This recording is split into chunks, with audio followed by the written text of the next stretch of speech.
Welcome to the Kottke Ride Home for Thursday, February 11th, 2021. I'm Jackson Bird. How the UK variant of SARS-CoV-2 may have evolved inside just one human. Some dating apps are adding video components, but it's just another case of modern tech inventing something that has already existed for decades. Let's talk about the original recipe. And a German teenager has created a new Myspace. Not like a social media platform similar to MySpace. Literally, he recreated a functional clone of MySpace. And it's pretty awesome. Here are some of the cool things from the news today. SARS-CoV-2, the virus that causes COVID-19, has the potential to mutate in every person it infects, and it often does. Of the over 100 million people worldwide who we know have gotten it, they've provided thousands of mutations. But we only hear about the big mutations because most of those are fairly benign. They don't lead anywhere. But sometimes the mutation is powerful, changing enough about the virus to make a difference, and importantly, spreading with that mutation to other hosts, eventually leading to an all-out new variant. Wired explains this really well. Quote, "Usually SARS-CoV-2 mutates slowly. We can watch this happen, with single letters changing one at a time in a viral genome that contains almost 30,000 letters. But in one great leap, the UK variant picked up 17 of those changes. 8 of them happened in the gene that encodes the spike protein, the hook the virus uses to latch onto and enter human cells. If the genome of SARS-CoV-2 was a 30,000 character long poem, then the UK variant rewrote its first line, drastically changing its meaning in the process." End quote. But how did this happen? What caused this UK variant, also known as B.1.1.7, to be so drastically different? The leading theory, Wired writes, is that it all came from one person. One person who was infected for so long that the variant had the time to evolve into a more infectious version. More than 360,000 SARS-CoV-2 genomes have been sequenced, and half of them are from the UK. But that's largely because the UK sequences so much, roughly 10% of all of its positive COVID-19 tests. Now, because they sequence so much, we're not completely sure that the new variant did come from the UK, because a lot of other places it was identified in early on don't sequence as readily as the UK. But considering most of the other countries it's present in have strong travel links to the UK, it's still the most likely suspect. Throughout the fall and into the winter, this new variant, B.1.1.7, became the dominant strain in some parts of the UK. And it's pretty unusual for a variant to become the dominant strain, especially so quickly in any kind of viral outbreak. For it to happen, and so quickly, epidemiologists had 3 possible theories. First, the virus mutated abroad and was only detected once it was in the UK. Second, it emerged through recombination, which is when viruses, quote, swap parts of their genome with other viruses from similar strains, bringing in a set of mutations all in one go, end quote. Neither of those really hold up, however. The former, for the reasons I mentioned previously with regards to sequencing, and the latter because evolutionary biologists have been unable to find any ancestor strains that would have been present for recombination. Which leaves the third theory. The variant evolved inside of just one person. Now, a quick refresher that's important for all of us to remember, even beyond this story. Most people have COVID-19 symptoms for 2 weeks. In more mild cases, people are usually no longer infectious after just 10 days. But then there are the people for whom COVID-19 lasts much, much longer. Months longer. One man studied at the University of Michigan had it for 119 days, and scientists were able to document genetic changes the virus was undergoing during the duration of his infection. And this isn't something unique to SARS-CoV-2. There have been documented cases of people remaining infected by Ebola, norovirus, and polio for months and even years after they recovered from symptoms. These cases are rare, and the individuals tend to have one thing in common: compromised immune systems. The man who had SARS-CoV-2 replicating inside of him for 119 days was undergoing chemotherapy at the time. Quoting again from Wired, People with weakened immune systems provide viruses like SARS-CoV-2 with a unique environment. Instead of clearing an infection quickly, an immunocompromised person might only partially wipe out an infection, leaving behind a population of genetically hardier viruses that rebound and begin the cycle all over again. In these people, a virus can evolve at remarkable speed. Since SARS-CoV-2 infects cells relatively quickly, in most cases, it enters a host, replicates, and then swiftly infects someone else, leaving little time for the virus to acquire many genetic changes. When the virus enters the body of someone who is already immunocompromised, their body is constantly applying evolutionary pressure on the virus, pushing it to evolve into new, and in some cases more infectious, forms. End quote. So that is likely what happened to create B117, and possibly some of the other strains we're seeing take hold around the world. Now, there are a few ways to potentially mitigate this happening more. More sequencing can help, both to identify the source and learn more so that treatments and vaccines can be adapted. It might also help to reduce the use of convalescent plasma, except in cases where immunocompromised patients can be effectively isolated, because at least one case in a chronically infected person showed that the plasma may have precipitated some of the mutations. But the biggest thing that we can do is simply get the virus under control and reduce the probability here. It's probably not a huge coincidence that we're seeing strains emerge in nations that have struggled to control the virus effectively. Emma Hodcroft, a postdoctoral researcher at the University of Bern who works on Next Strain, an open-source project that tracks the genetic changes of SARS-CoV-2 and other pathogens, said, quote, "These are all edge cases, but if you have enough people infected over a long time, you run the risk of hitting those edge cases." End quote.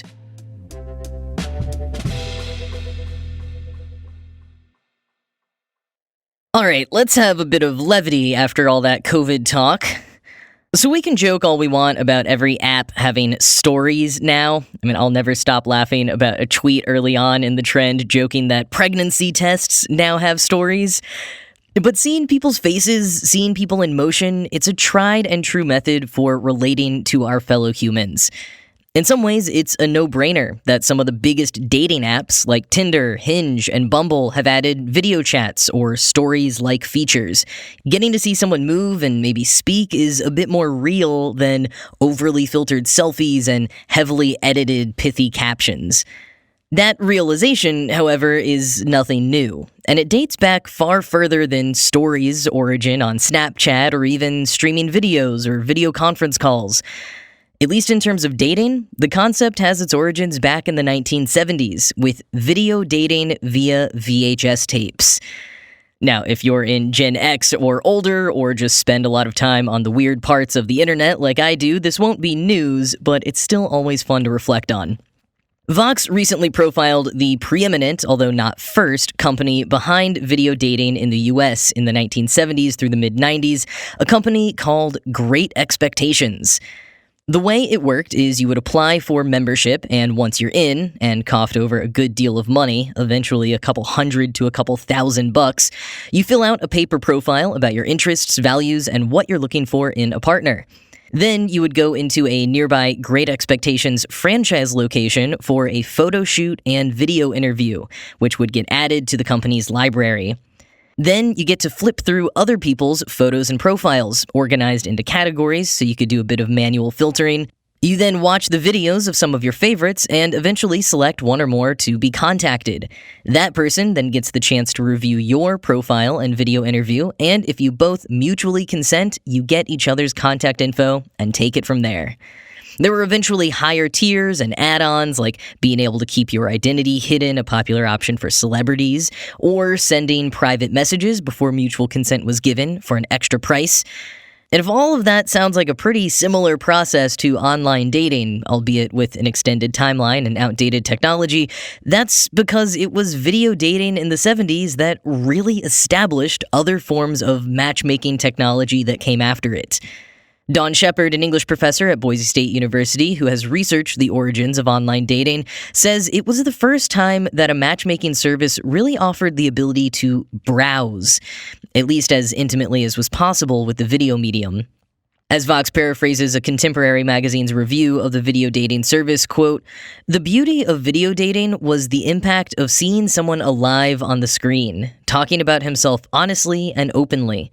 Plenty of people had marvelous personalities that would not typically show up on a written questionnaire. Only in a video profile could those personalities shine."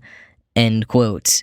And like early matchmaking websites, more recent swiping apps, and changes we're seeing throughout the pandemic, Shepard says video dating really evolved due to the convergence of two separate trends. Quoting again from Vox, "On the one hand, these services sprang up right as VCR technology was entering the mainstream, which meant that making and sharing videos was easier than ever. At the same time, the cultural revolutions of the 1960s had cleared the way for a new openness to relationships and dating. A few other dating businesses had sprouted up beforehand, namely a late 19th century service called the Wedding Ring Circle, which sold photo books that listed out singles in the area and their hobbies. But the pace of innovation accelerated in the middle of the 20th century, and in the 70s and 80s, all these dating services pop up," said Shepard. "There was a company called Dinner Work that would arrange dinner parties where people would meet. There were travel agencies that would do singles travel. Some computer dating services were also cropping up, although they were extremely limited in scope." End quote. And there were a number of video dating companies over the years, but the one with real longevity that most people knew by name was Great Expectations, founded by Jeff Ullman when he was just 26. Great Expectations, apart from perfecting the product and process, seems to have sustained itself thanks to pretty aggressive marketing. Ullman estimates they sent over 1 billion mailers throughout the company's tenure. They were good at addressing some of the stigmas associated with video dating head-on in their marketing, and didn't stray away from perhaps unorthodox methods. Ullman recounted to Vox how they used to print ads on small cards to hand out at bars, but the cards said, "Bars hate us," referencing how you don't need to go meet people at bars if you can meet them via video dating. I just love that Ullman seems to have pioneered the "doctors hate him" style of clickbait. And despite effectively putting most other video dating sites out of business, Great Expectations couldn't withstand the popularity of online dating sites like Kiss.com and Match.com that emerged in the mid-90s, which borrowed a lot of the same methods, but were much more convenient and anonymous. No need to walk into a physical office. Ullman now runs a CBD shop, which seems about right somehow. But the methods that the video dating industry pioneered live on in most of the dating apps we use now. After all, as Shepard said, while developers might not have created modern dating apps explicitly with video dating in mind, quote, "I think in some cases you can draw a direct line from video dating to contemporary online dating and contemporary dating apps," end quote. And at the very least, it's really fun to watch the real and parodied versions that remain today. Just search Video Dating 80s on YouTube, and you'll have a great time.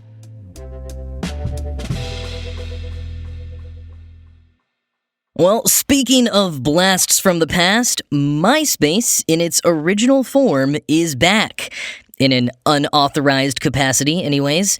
I mean, Myspace itself never left, technically. It went through a number of extreme rebrands over the years, like when Justin Timberlake bought it in 2011 as part of its attempt to really become a hub for musicians, which was a fair gamble considering Myspace was for sure a revolutionary part of how a whole generation of musicians got their start online.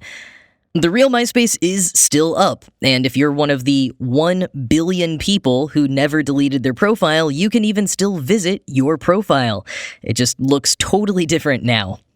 But if you want the true OG experience, the one that reigned as king from 2005 to 2008 when Myspace was the largest social networking site in the world, back when you could customize your background and share your favorite song with your top 8, well, the dream is alive thanks to a German 18-year-old named An. Called Space Hey, it looks almost exactly like Myspace did at its height around 2007. Statuses, moods, bulletins, HTML customization, and of course, your top 8. An was barely born when Myspace first emerged, but he knew enough about it to want to recreate it, looking for a place online that focuses on community and creativity more so than data collection and marketing. Even though a number of former scene kids and folks who were MySpace famous back in the day are excitedly returning to Space Hey for the nostalgia kick, plenty of Gen Zers are finding a home on there as well. Quoting Vice, "The alt community is thriving on Space Hey, and it's cross-generational. Part of the platform's appeal can be accredited to the growth of new subdivisions of emo and the wider emo revival, encompassing not only music but also fashion and TikTok trends. Blend this with general Y2K nostalgia under the 20-year cycle, plus the influx of new distinct aesthetics from e-girls to cottagecore, and you have the recipe for why Gen Z yearn for the MySpace experience they missed the first time around." End quote. And apart from the music crossovers and some members of the younger generation's fascination with the early days of the social media era internet, a lot of them also love the customization and personalization that has been totally stripped from major social media platforms these days, and therefore many of them never experienced. I mean, remember when you could even customize your YouTube channel with whatever color and fonts you wanted? The internet used to be so chaotic, and I miss it.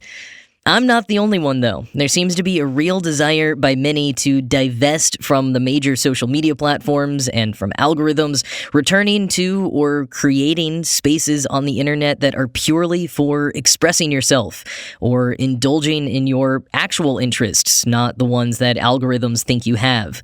Just a more creative and happy place, not one saturated with ads and misinformation. At least that's what Space Hey users who spoke to Vox say. And yeah, I was in high school when MySpace launched, so it's no real shocker that I love Space Hey. I also happened to reboot my iPod Classic a few weeks ago and have been mainlining 60 gigs of pure nostalgia in the form of early aughts indie rock ever since. I also dug out my old non-smartphone to possibly start using again. I'm in deep, and Space Hey is completely enabling me, but maybe in a positive way. If you want to dive in as well, you can sign up for your own account on Space Hey. You can add me at Jack is Not a Bird, and maybe I'll even add you to my top 8.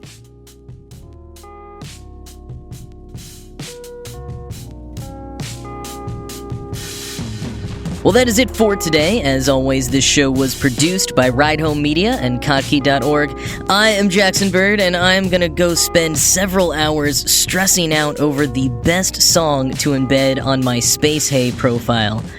I hope you have a great rest of your day, and I will talk to you again tomorrow.